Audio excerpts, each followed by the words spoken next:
YouTube,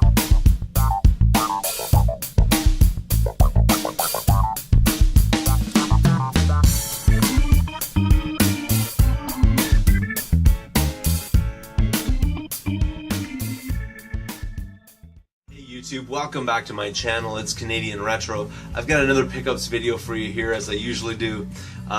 This is the stuff that I found today out on the thrift.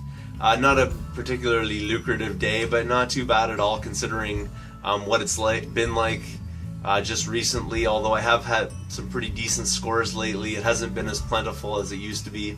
So kind of interesting to be able to find a few items out there. I'll get started on all of that right about now. The first thing that I found, and this was from a Value Village, was a copy of The Incredibles Rise of the Underminer. And this one here is factory sealed, so this is really the reason why I bought it, because for the price of the $6 that I paid for it, I probably would have avoided this if it had been open. Now, I do have an interest in this game. I really loved the Incredibles movie as well. And at the end of it, you know, like the Underminer shows up or whatever, so this is like the sequel almost to that. And when I heard that this game was coming out, I really wanted to check it out back in the day, but I didn't really want to buy it new kind of thing, so never really got around to getting a chance to checking it out. But I just love the way in the movie they kind of essentially plugged this, because the Underminer kind of shows up at the end of that movie, and then this game came out, so pretty cool right there. You know, it's basically just like a beat 'em up action adventure type of game, so pretty cool all around. But $6 for that, well worth it, I think. Moving on, I found, and this is really cool, this is not actually a game, but it looks like it should be one. It should be complete, but it isn't. But that has nothing to do with the reason why I picked this up. It is a Commodore 64 game, and this is a case that Commodore 64 games used to come in back in the day. It's almost like a file folder, and the discs would go in here and slide in there. But this is Ninja for the Commodore 64, one of my favorite systems back in the day. This game was made by Mastertronic, which this essentially was a fairly cheap game back in the day, a really quick game, but I never actually beat it, because you have to remember in the Commodore 64 days, if you didn't really I didn't have like any friends that had a Commodore. Well, I mean, I had a couple friends that had a Commodore 64, but there wasn't really any hints or anything like that out there. You couldn't go online to find stuff, so it always ended up getting beat up in this game somehow. But I've seen people run through it in like a couple minutes actually. But you can see the gameplay kind of footage there. Essentially what you do is you're trying to collect these idols in a dojo type of situation, and you go in and it's like a palace sort of thing, and you're running through, and each level has a couple of guys or a guy or whatever in it, and you beat them up and then move on to the next one. So there's different things that you can do. You can kick them, punch them, and throw like ninja star type things at them, or hit them with your sword, and you try to get through the levels, get through all of the idols, and then get back out of the palace and win, basically. But the reason why I picked this up, even though it is empty, is just for the artwork itself, because this was one of my favorite games for the system. I could never, I mean, as a kid, I could just never totally get a handle of it, but so much fun and like memories of this, so I thought I would get this. And it does say 404 on it, because they did price it as though this were a game, but unfortunately it isn't. So when I took it up to the counter of the Goodwill, and I just said, hey, look, this is just a game case, there's no game in it, do you mind if I still buy the case? And the lady said, oh, you can just have it. So I got this for free, and what a great sort of memorabilia kind of deal with that, because that is a truly awesome thing right there.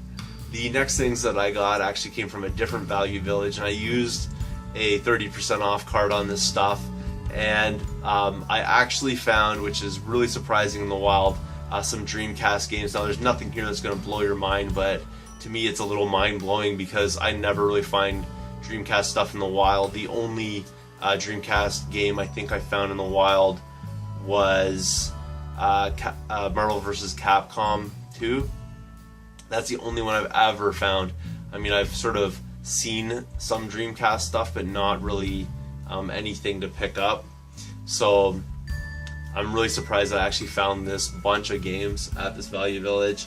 But I did use my 30% off card, so I'll show you the prices that I paid. I essentially paid about $2.10 for each game, which isn't too bad. The first one here is World Series Baseball 2K1. Case is cracked on it, but like I said, $2.10. Disc is not perfect, that's for sure, but it's not like majorly scratched or anything like that. Just probably needs to be cleaned up more so. But any Dreamcast game is good to add in the collection essentially for me. So all of these are sports titles. The next one is Sega Sports NFL 2K1, and the great thing is they're all complete, so they have their manuals and everything, and disc is also really decent on that one as well. Moving on, picked up a copy of NBA 2K1. So I'm getting all my sports covered here because I already have a hockey game as well on the shelf. So again, that one's in pretty decent shape as well. Pretty nice find there too. Moving on, Sega Sports NBA 2K2. I think this one here actually has a little bit more value than the other ones, but probably because it was likely one of the last Sega Sports type games before, you know, the franchise was done with. So it's kind of nice to find these Sega based sports games because they're totally different. They're not EA type situation. And then the best of the sports games, probably, I don't know if it's the most valuable, but at least the most probably playable or whatever, would be Tony Hawk Pro Skater 2. Pretty cool right there. Unfortunately, this one here needs a little bit of work probably. Might just need to clean up. It might just be dirty. I think that's probably the issue with it. But it just sort of blew my mind to actually find, you know, like five Dreamcast games in one spot at one time. Pretty amazing right there. Not exactly stellar titles, needless to say, but I don't have them in my collection, so pretty cool right there. Moving on, I also found some PlayStation 1 games right beside these ones, which is really cool as well. I found a copy of WWF Attitude, which I believe I already have in my collection, but for $2.10 I wasn't going to turn this one down. And the other reason is this disc is like near perfect, so with that I can, you know, mix and match and again get the best possible you know, setup out of this for my collection.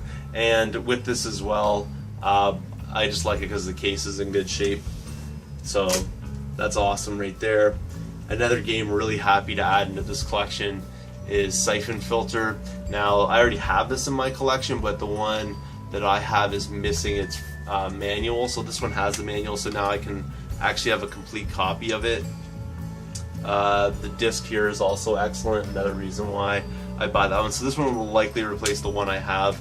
Mine also is the greatest hits version of it, so no big difference. It's just now I actually have the manual that goes along with it, so more than well worth the $2.10 as far as I'm concerned for completing that game in the collection. And then finally, for $2.10, a game with some actual value that was sitting there is Doom for the original PlayStation. It is Greatest Hits Edition, but the only thing with this is it is complete, but the only thing with it is that the disc is really not in the world's greatest shape. I do have to clean it up, so there are some fingerprints and stuff like that, but it is slightly scratched up, so I hope that it actually plays. But for this one, again, $2.10. You know, I put my plenty of hours back in the day on PC playing this game. I know this is not going to really compete with the PC version of the game, but still excellent addition to the collection. I'm just curious or not if this is a little bit sun faded. I don't know, it looks sort of lighter to me than say this one does. Like, I don't know if you take a look, you can see that I think it's a little bit sun faded, but otherwise, you know, pretty happy to find this one today. looking forward to popping that in the PlayStation, just see how it goes. Again, thank you so much for watching. If you haven't subscribed to my channel, please do. Feel free to comment down below, thumbs up this video, and I will see you all later.